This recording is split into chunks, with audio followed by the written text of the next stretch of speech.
All right. Well, thank you so much for everyone for being here. We are just going to get started. Hello, everyone. My name is Bev Chan, and I am the iSchool Career Services Program Coordinator. And today, I'm so happy to be hosting this wonderful group of panelists for our Diversity, Equity, and Inclusion in the Workplace panel, More Than Just a Checkbox, and networking event today. So I'm going to start off by sharing a bit about the structure of the event, and then we're going to dive into some introductions from our fantastic lineup of panelists. The first 25 minutes of this event will be dedicated to moderated panelist Q&A. I'll be asking some questions to get the conversation started, followed by about 20 minutes for Q&A from students, where we really encourage you to ask any and all questions related to DEI, to panelists' career paths, and anything else this panel sparks for you.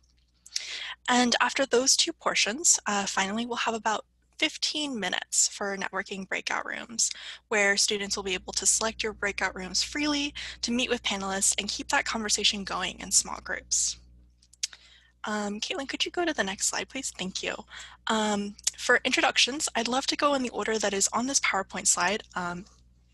Assuming that Kevin arrives in time, and if not, Kevin will go last.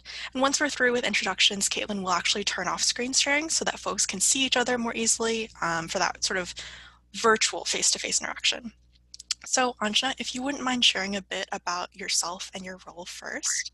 Sure, absolutely. Good evening, everyone. My name is Anjna, and I am the head of customer success, and I also chair our D&I efforts here at Coalfire. I've been at Coalfire almost, 9 years now, and I just became, just started my role as a D&I chair about, well, has it? About 18 months ago. So it's been a lot of fun, and I think I was just telling my husband a couple of days ago, now that I finally figured out what I want to do when I grow up. I want to work D&I stuff. So it took me 40 years to figure it out, but I think I know what I want to do. So yeah. Did you want me to add anything else to that? No, that is fantastic. Thank you. Melissa? Yeah, thanks for having me, first of all. Hopefully everybody's having a good evening. Mel Angerson, Melissa, but I go by Mel as well. I've been with Expedia Group only since November. I think one of the things that I bring to the table, if anybody's curious about asking, is I've lived an international life. So for the last 6+ years, I've been living abroad, London and Singapore. And before that, I lived in New York City. I've also made a huge change, not only coming from abroad to a city that I've never been in before.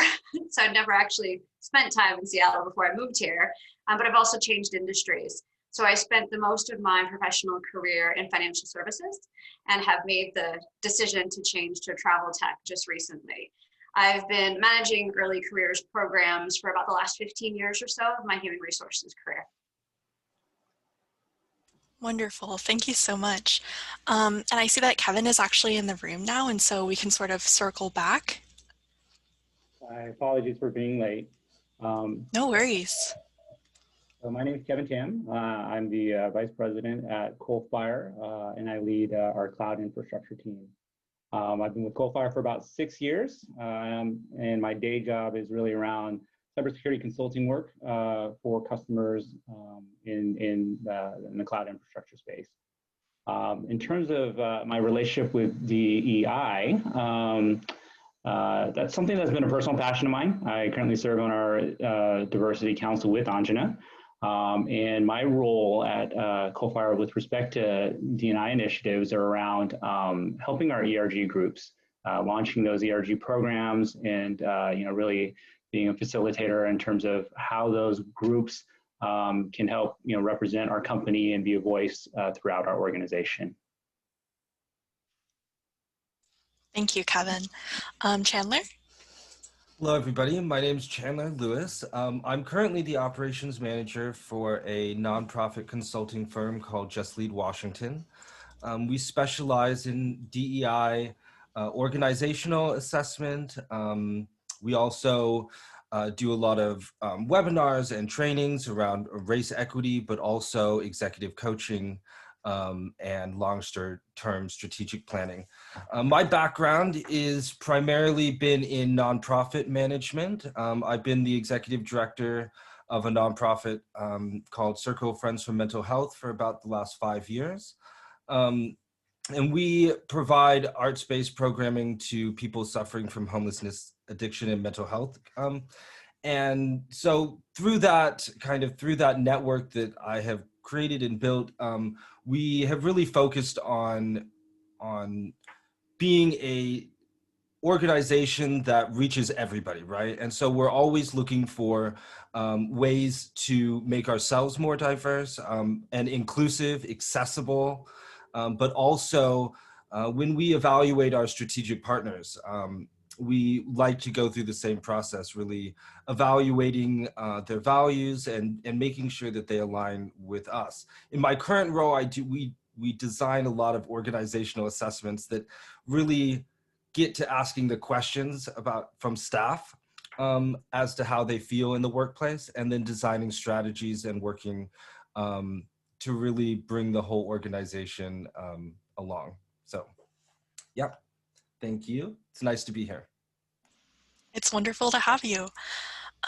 Leslie, if I could ask you to go next. Sure. Nice to meet you, Leslie Folsom. I am a consultant manager and a senior principal within what we call our Microsoft COE. So, Lisa, glad to have you here from Microsoft as well.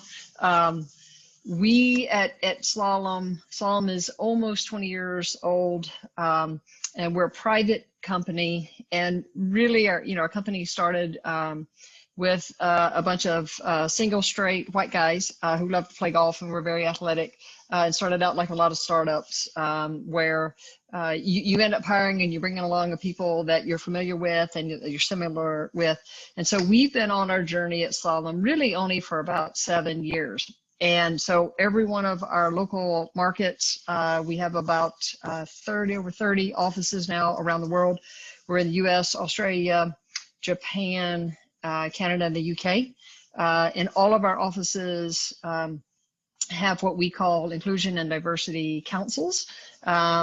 We're probably going to go soon to our ID and E and build equity in there. We've had a lot of conversations within the company about what does equity mean. And so in those local offices, we have what we call our marketing ambassadors, our I&D marketing ambassadors. And I've been the marketing ambassador in our Seattle local office, which is where Slalom started. And then now I'm working with an organization that is a bit more global and supports all of our local offices. And so I'm the marketing ambassador of what we call our Slalom Emerge division as well. And glad to be here. This is very much my passion.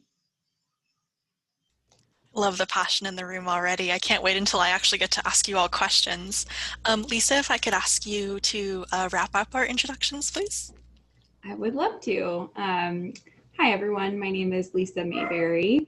And I, like many other parents right now, am home with children and pets and working. So we just had a little paper cut crisis. That's why my son was on the video for a second, but I think he's okay.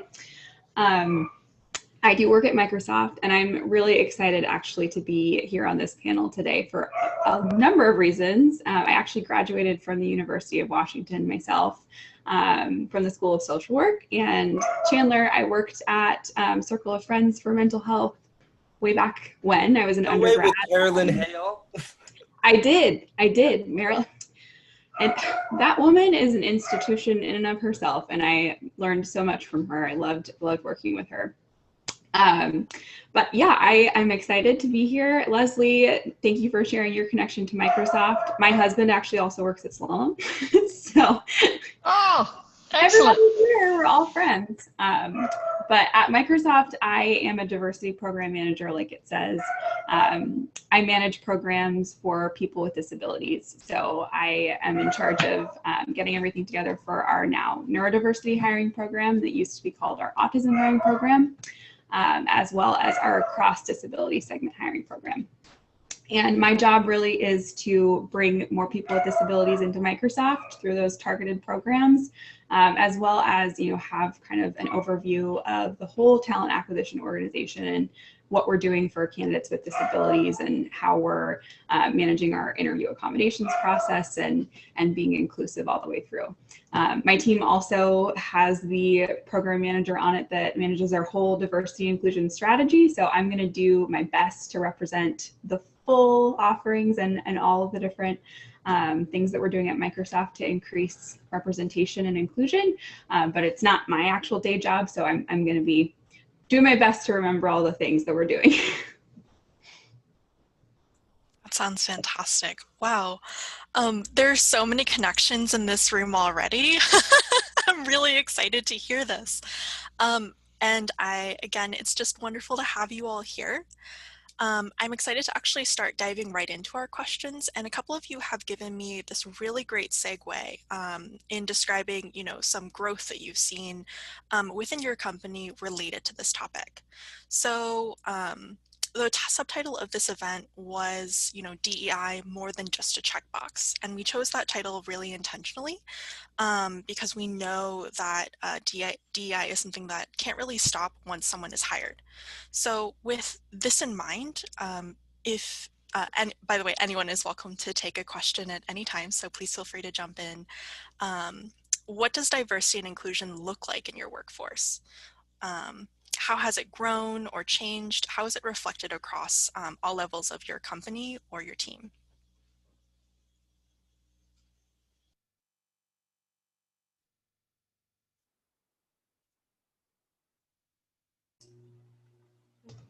You want us to just jump in there, Bev? Yes, We're all being very polite. Okay, we are being very polite. I'll start talking. Yes, I'd love that. I mentioned that, Slalom started out single straight white guys love to play golf, and they still love to play golf. But about 7 years ago is where we really challenged, and we started the conversation relative to gender within Slalom. We were very skewed male, as we know, in IT and the high tech industry. And so what it has led us to consider is we want to mirror our markets. At Slalom, our goal is that you can be authentic, and we want a place where you can be your true authentic self, and that we want to acknowledge and recognize all the differences in representation and style. And so that really kind of, we hope encompasses many of the human factors and many of the dimensions of being human, but that's certainly our goal. And so over time, we have certainly increased our numbers where we're more in line with gender, and we're definitely more in alignment with mirroring our communities. We have work to do still, but definitely moving in that direction. And just to add on and echo what Leslie has talked about in the tech space at Expedia as well, gender is the one that we've all gone after, I think, first and foremost, and what happens after that. And I think there's been a reckoning or an awakening over the last few months to the last year around, the social injustice in the US and what does that actually mean for ethnic diversity. So at Expedia Group, there's a real focus as well for underrepresented minority groups. So what does that mean not only in the US, but what does that mean in our Europe market? What does that mean in our APAC market, right? Where it looks different as far as underrepresented groups across the way. That's encompassing of individuals with disabilities, the LGBTQI community. So really thinking holistically around diversity, right? There's not just one dimension to it. And I think that's been, again, it feels like an awakening and an awareness that there are so many components to making sure that everyone is represented at work. As Leslie said, we need to be representative of our clients and our communities. So there's a real concerted effort. We have a gentleman who's looking after inclusion and diversity at Expedia Group, who I believe was hired last year. So again, just the recognition of that role in the organization. And as a global talent acquisition team, we're looking across all the hires we do to make sure that we've got goals for ourselves over the next 3 to 5 years as far as all that diversity is concerned.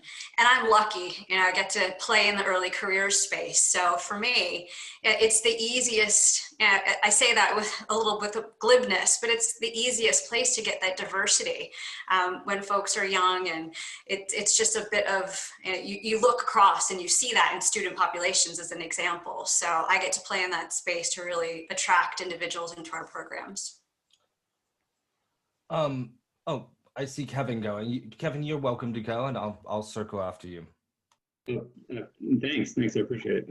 I just quickly wanted to add, Coalfire was a 200 person company when I joined 6 years ago, and now we're over 800 people. And so we're a little bit earlier in the curve in terms of D&I being the focus, and being part of our DNA in terms of how we look at our employees. And similarly, we started with kind of gender-related issues. Being in cybersecurity, it tends to be more male skewed.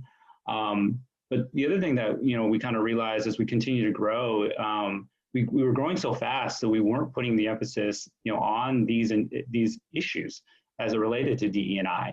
And so it was just relatively recently, kind of in the last few years, in which it's been a focus of our organization as we started hearing the voices of our people, the questions that they were asking, the perceptions that people were having within the organization. And it became a focus in terms of how do we give a voice, and then how do we follow that voice with action. And so we're really focused on a lot of those things as we create these employee resource groups within the organization.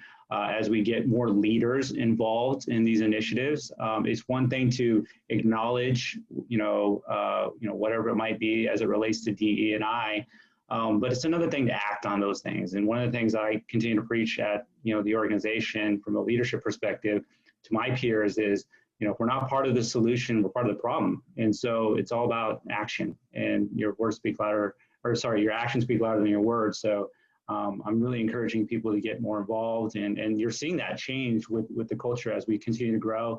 The people that we recruit, the people that we bring in, our processes in terms of how we look at people within our organization for performance evaluations, et cetera. And so we're seeing a very dramatic increase in our activity as it relates to all of this, and it's pretty cool to see it all happen in front of you. Thank you, Kevin. Yeah, and I, just to piggyback really off of everything, my perspective, is coming from that of in a role where our organization are consultants to a lot of these larger organizations. We do mostly at the intersection of criminal justice and race equity, but a lot of these, in the last year, there's been a lot of response after the George Floyd and the murders. Everybody rushed to make statements, right? And then the statements that people are making, and in the haste to respond, but also, always usually good intentioned, we have seen kind of the reaction of companies from when their staff is telling them, like, this workplace, this environment, this dynamic needs to be addressed. And so, we've seen in the last year, over 100% increase in the amount of requests that we've had from organizations asking for us to come in and do equity assessments, or to do board trainings, or we just finished doing a huge series of trainings for the King County Court, Municipal Court, Superior Court, and are working on stuff with the Supreme Court as well. So what we see now is not just private sector companies, but now we're really moving into governmental organizations, and really expanding out the conversation. And what we found so many times, one of our standard processes is always providing some type of survey feedback from the staff before we do a training or before we enter a space. And what we always hear, we know we're going to hear back, but what we need the data to show the team is that there's so much misalignment across the teams and levels and managers to line workers about the language that they're using. What does diversity mean in this workforce for us, for our organization? What does inclusion look like, which is totally different than diversity? And what does equity look like? How do you align all of those? So we've seen a huge outpouring of organizations that have come to us asking, like, boy, I wish we had been this busy for the last 5 years, right? But now all of a sudden, you know, it's in the last year that we've really seen it. But this is the trend as well. So not only are people seeing it, as they've mentioned, in their own organizations, but we're seeing people coming to us asking for help on how to do it. Thanks for sharing that, Chandler. I resonated with a lot of what you said. I think it was definitely the feeling of 2020 that everyone woke up and realized that racism exists all of a sudden. And then, you know, you get tons of knocks on your door as a person in DEI or D&I, like, hey, what are we doing again about this? What should we be saying right now? What is our organization's stance? And, you know, I feel fortunate to work at a company like Microsoft, who has been very vocal and open about their diversity inclusion journey for, you know, the past several years. But when it really comes down to it, what we're at the point of reckoning with right now is not, you know, what are we publicly saying? Are we getting it right there? Because it does seem like we're getting it right there. But what is the difference between our espoused values and the lived experience of our employees? And being in GTA or talent acquisition, and sorry for using acronyms. I know that's not what we should be doing right now. Being in that organization and being kind of human resources adjacent, I get to be on the receiving end or hear about a lot of these types of things. And Microsoft is a huge company with a lot of individual people. And until we get to the point where we have democratized this knowledge and everyone understands that they need to be aware of D&I topics and participating in the D&I conversation, because it impacts everyone, and you're always managing someone who is more diverse than you and has a different experience than you, or you're always working with someone who's different than you.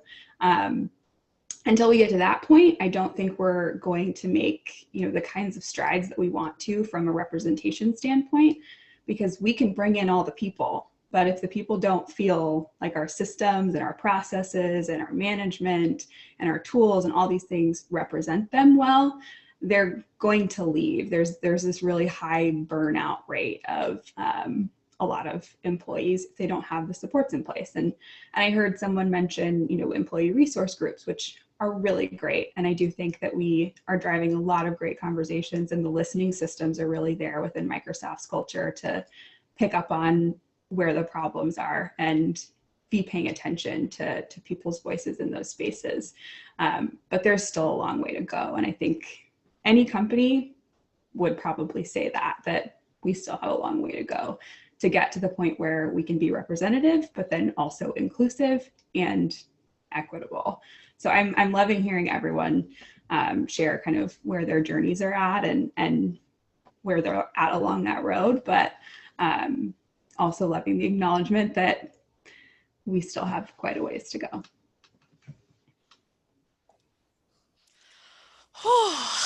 We're one question in and my heart feels so full. I love hearing this focus on action, whether it's starting with one initiative that becomes this whole body of work, or this consistent focus that I'm kind of hearing from everyone about making sure it goes beyond listening and the passivity of that to a willingness to provide these material supports and to really align what you say as a company with what you do, especially when you're making a statement in a moment that is very like culturally charged and also really important for our full society and social context. So I actually would love to transition to another question that sort of reaches that a bit more. We've sort of talked a bit about it being a process, and I kind of want to go back to asking you all to talk a bit about what your company is doing to not only reach and recruit people from diverse backgrounds, but really more to support and retain these diverse new hires and make that workplace environment that's genuinely inclusive and supports them in their career path. And I will open up the floor again. Although I'm happy to call on someone if if that's helpful to sort of structure things. But I can say a little bit about that, but I'll just open and hopefully somebody can follow me, because in my current role, we're a small organization. I only have 5 people on my team, couple lead facilitators, the executive director, and me, the operations manager. So, we're a small team. However, I am also a mentor for the UW Co-Motion Advisory. And I work with a lot of teams that are in early stages of development and commercialization, that are dealing with these same issues as well, in terms of how do we create a culture from the start of being inclusive and representative. And oftentimes those fundamental conversations, are leading to very intentional hires as they start to expand their team. And I think that what we see in the pipeline is these conversations are happening earlier and earlier in the development of companies. But also what we see is that they're becoming integral in the founding of new businesses and resources and services that are servicing the entire, all the industries, right? And so I think the pipeline that we, and what I try and focus executives' attention on is thinking beyond the standard traditional, like you say, checkboxes. But what are in those checkboxes? Your race, your age, maybe, your gender, so those things are what immediately everybody jumps to. But I think thinking about what is equity, what is inclusion, what's diversity, it's thinking beyond those and really thinking how, what are those lived experiences that we have to evaluate from each person as we consider the strategy of building out, different teams. And so I think it starts so early in that process, but it's also good to see companies that are now coming back and looping around and thinking now's a great opportunity to do it. So, yeah. I think I might be the only recruitment person on the phone if I'm thinking about our on the call. So I can address this very specifically around some of the actions that we take. And it's very purposeful connections with career groups at universities, as an example, right? It's purposeful action with student groups on campus. So making sure when we show up on campus, we're connecting with student groups of color, student groups for disability, really trying to be as inclusive as we can in the activity that we do. I think following on from that, we've got internal resource groups, which, Kevin had mentioned as well, that are a key part of supporting individuals and really making sure we have allies in the organization across the way as well. It also goes and kind of pull the threads to our products. So how are our products being marketed to be inclusive and diverse as well? And some of the, tactical things as well, just from a process perspective, is making sure you have interview loops and panels that are representative of the various groups of individuals that you're interacting with, which sounds like a no-brainer, but sometimes it's hard to find, equal representation of ladies and people of color in certain industries, right? So it's a work in progress. But I think some of those things are the tactical things. And then just finally, it's about, how are we showing up with our candidates, whether it's on campus, whether it's coming to an event, whether it's just on social media, right? So making sure that we use partners that make sure our language is inclusive, that we're using visuals that are representative of our organization so people can identify and feel that they have a place within our organization. So there's a lot of thoughtful intent that goes into connecting with individuals. Along those lines, Mel, at Slalom, being a young company, almost 20 years old, there are many of us that have been around 15, 16 years, but in a lot of our websites and a lot of our external announcements and communications, we all had all of the young people, right? And so there were several of us like, well, hey, how about the gray-haired folks, Yeah. right? And those of us that are aging a little bit. And so in our last 4 or 5 years, we've now we have an internal class that we talk about navigating a multi-generational workforce, right? This is the first time in the U.S. history that we have 4 and sometimes 5 generations that may be living in the household, or certainly that are in the workforce, right? So exactly showing up internally to your entire workforce. But for us at Slalom, being a consulting company, we also know it's very important to show up to our clients and to our potential customers to represent them. If we're meeting, let's say, with a female of color and we show up with a bunch of white guys, right? That immediately, I think, sends a message that says we can't connect, we can't not necessarily, right? But I'm not like you. And so we know very much also from a business perspective, we try to be cognizant of who are we meeting with, who are we interacting with, because we want, right? We want all of our clients and all of our customers to have that connection, with us as well. So it's a journey, like you said, right? And making sure we have representation internally and externally. Bev, was your question also around like retention and onboarding support? I'm trying to remember. Okay. Yes. I can share a little bit about Microsoft. So the programs that I run specifically have kind of like a whole suite of support for our neurodiverse hires.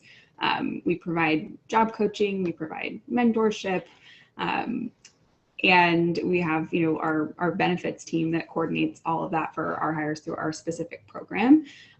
What I think is important to remember when you're talking about inclusion is also, what is it going to be like in the workplace for people as they join? And what is your culture like? What does it support in terms of different types of lifestyles and backgrounds?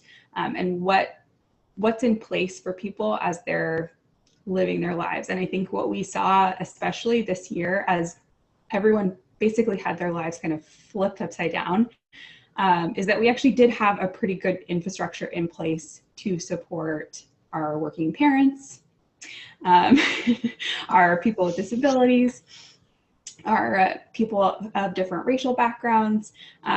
We're announcing in the next couple of weeks an additional benefits package for wellness days. The benefits and in the workplace balance at Microsoft is something that really attracted me in the first place to this company. When I started working at Microsoft 4 years ago, I was a single mom and knew that, in order to be able to maintain my life at home and be able to take care of my young son, but also work full time, one, I needed to work somewhere that paid me enough to pay for childcare. But I also needed a workplace that really understood that I might need some flexible working hours. I'm not going to be able to stay late. I'm going to be the only one on duty to pick him up every day at a certain time. I'm probably not going to be able to come in super early either, or I'm never going to see him. So I think that flexible work schedule, and especially now, and then all of the supports in place we have in terms of our benefits, either from our disability benefits, long-term and short-term, if you need to take some time away during this time when, everyone is experiencing anxiety, and then people who experience other mental health disabilities really are feeling everything heightened as well. Those supports are in place.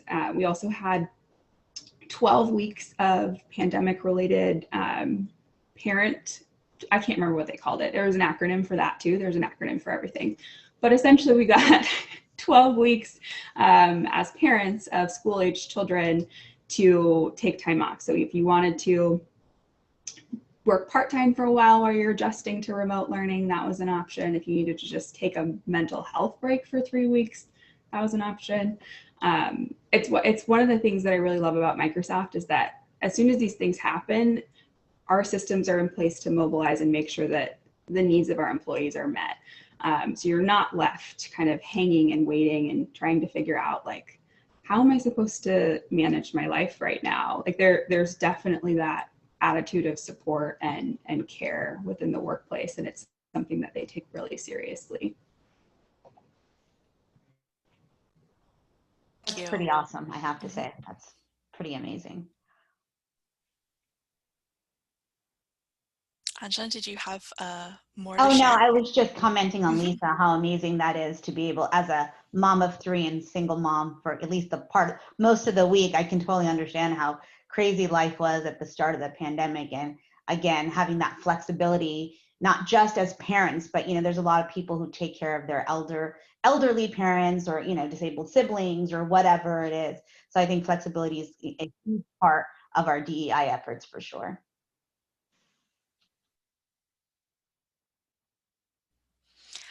Awesome.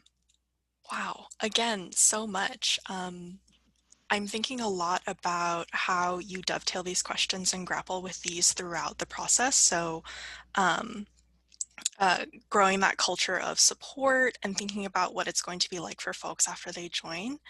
Thank you so much for speaking on a lot of these really concrete resources that are available, but also some ways in which these questions have to continually be revisited. I'm actually going to pivot now and start pulling in some questions from the chat from students. So I have a question here from Gabby. It's wonderful to hear about the action your companies are doing in terms of DEI work. Thank you for sharing. With that said, where do you think your company can still improve? I'll take a first stab at this. So with us, it's not an issue of like, of course, this is an issue that everybody, leadership, top down, focuses on, right? But at the end of the day, we also have our day jobs, our normal jobs, and sometimes it can feel like an afterthought, right? And one of the things I'm not struggling with, but I think we're evolving to figure out how to better ingrain DE&I into our DNA and how we do all of our activities. And so it's not a side, so it doesn't become a side project or something extra, or an initiative that one person is leading in the organization and everybody else has to go to some trainings for, or something like that. It doesn't, that shouldn't be the answer. And really, I think what we're evolving to make this even better is like, how do we really ingrain this into our culture, from everyday life, recruiting, to how we interact with each other, and how we live these values, as opposed to just talking the talk. And kind of goes back to what I said around being part of the solution, as opposed to no action, being equating with the problem. And so that's the kind of utopian view of where we want to get. And I think we are trying very hard to get there. And sometimes it just feels like our day jobs overshadow this. And that's something that I think we can kind of all improve on, top to bottom, within our various organizations.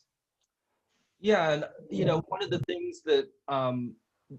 things that I think our organization hears a lot from our customer, or from our clients, and from the people we engage with, is there, in order for organizations, no matter where they are, who they are, in order for them to move forward, there really has to be an alignment. And there has to be an understanding of a common language that is used to talk about issues. There has to be the trust that exists between the leadership and the people that, under them, where they are modeling this type of behavior. But also, they are backing that up with policies that are inclusive, like what you spoke to, Lisa, and Anjna, sorry, about being mothers and having the time at home. These are things that are so important to the employees, and that's what keeps employees working for an organization, is when they feel that they're supported and that they have the, really are empowered to be their full selves and to contribute their experiences in a team setting. And so I think, in terms of thinking about like where we can improve on, there's always going to be room for improvement on aligning the conversation, doing those check-ins and those feedback loops to make sure that the language is consistent across products, teams, services, whatever it is, because that's where it really starts. And once you're able to share that language, you're able to more effectively implement changes, at least more easily, so that people can at least understand and connect to the language that's being used and how that's being targeted in terms of actual like engagement of initiatives. You know, one of the things at Slalom, it took us until 2 years ago to have a female at the C-suite. Again, why we had started this journey, and we had created organically, we called them affinity groups that are now employee resource groups, and we had our councils. We hadn't really in all levels of the company started mirroring our communities at that level. And so we now actually have 3 women at the C-suite, our chief people officer, our chief marketing officer, and just last year, just in November, we hired a chief diversity officer, Aisha Berry, who's based in Dallas. And so Slalom, we had 1 person from the entire company who was leading the charge for inclusion and diversity at a national level. We also made a commitment at the end of this year, not only to hire our chief diversity officer, but also to now have 4 paid full-time national IND program managers for our efforts. So it's nice to see Slalom. You know, Chandler, to your point, there was a lot of announcements and a lot of statements, you know, made with Black Lives Matters and All Lives Matter.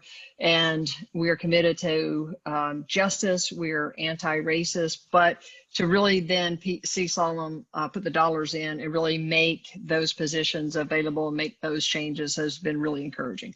And it has, you know, again, actions speak louder than words. And so for Slalom, we're very excited about the changes that we're seeing. Thank you all.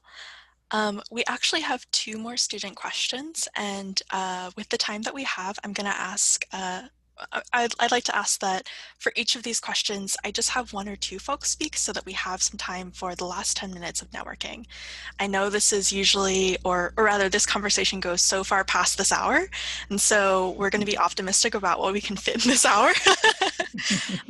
The first question that I received is, do DEI efforts take a proactive approach? Oop, we've got 1 more. Do DEI efforts take a proactive approach rather than a reactive approach at your company, and how?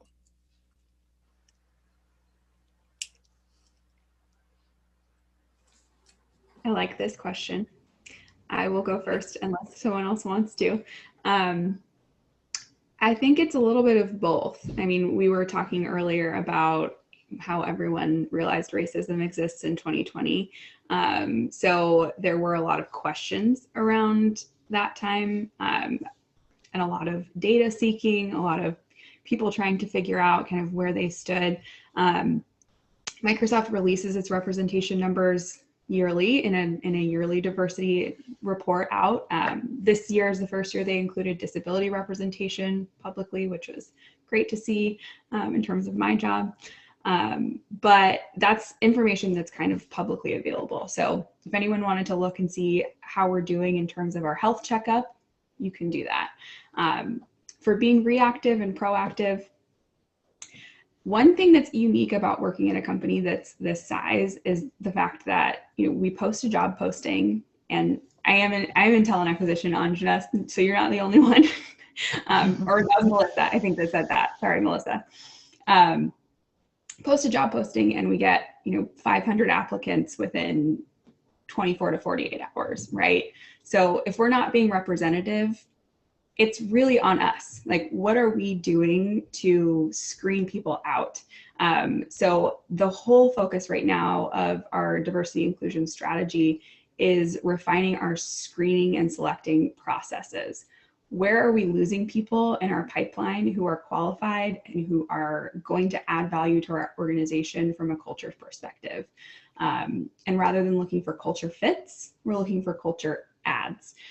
So this is something that, you know, as a philosophy is newer to our organization and is something that we're having to catch our interviewers and our hiring managers up to speed on, because they're used to being able to do whatever they want, quite frankly, and show up in interview settings and choose people based on the vibe that they got from them, because we choose qualified people. Everyone that we bring to them is someone who could potentially do the job.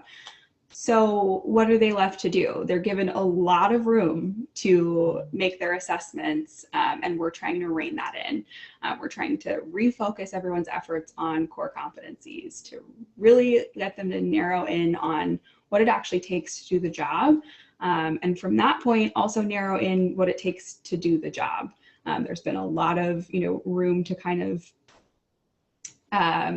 keep it ambiguous. Like, you don't want to look at a job description and see a bunch of different traits on there that maybe do or don't relate to what you'll be doing in your day-to-day. So talent acquisition as an organization is really coming alongside our hiring managers and our interviewers to help them understand how to be more inclusive in those practices. And it's becoming more connected than it has been in the past. Whereas before, we're in our silos and we're kind of doing our job over here, finding all of these people for them and finding representation for them.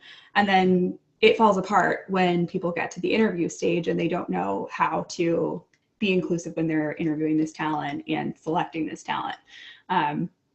So that's the, I would say, more reactive piece of it. Some of that work had already been in motion before everything happened this summer. But we're now getting a lot of attention from leadership and getting more resources and getting more support to kind of push it across the finish line. Thank you so much, Lisa. I really want to go back to this point about culture add, because I think it weaves into this last question really well. Following this again, Caitlin is going to open the breakout rooms. But for this last question, I was wondering if one person would be willing to speak to Joyce's question. So Joyce's question is, as both a woman and someone in the LGBTQ community, I know that I've personally felt reservations toward applying to some positions in tech. I felt like I wouldn't be a good fit, that I wouldn't be competent in that environment. So if there's a panelist who will be willing to speak to the efforts that you are making to encourage students like Joyce to apply to positions and level that playing field. I'd love to take this one if I can. And Joyce, speaking to you specifically, because one of the things that we're undertaking this year is actually spending time with our candidates. So what we wanted to do is really, for lack of a better way to describe it, but to create personas of individuals that we know would be interested in a job with us. So what does that mean for a person of color? What does that mean for a woman? What does that mean for a person from the LGBTQ plus community? And actually speaking to individuals in that space, right? Because it's real easy to make assumptions that we know how you want to be interacted with.